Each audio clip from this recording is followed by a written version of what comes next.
যুবদলের দেশে বিদেশে আমাদের যত নেতাকর্মী আছেন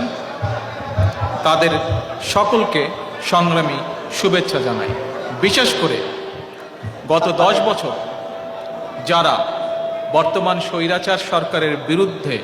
তাদের অত্যাচার, জুলুম, খুন, গুণ সকল কিছুর বিরুদ্ধে, সকল নির্যাতনের বিরুদ্ধে রুখে দাঁড়িয়ে আছেন, তাদের প্রতি রইল আমার আন্তরিক শুভেচ্ছা।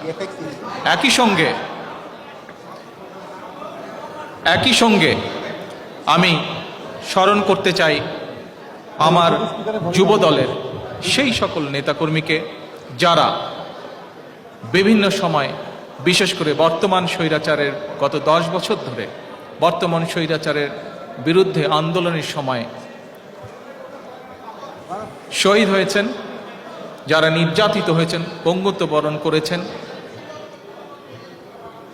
জেল জুলুমের শিকার হয়েছেন, তাদের সকলকে আমি শ্রদ্ধাভরে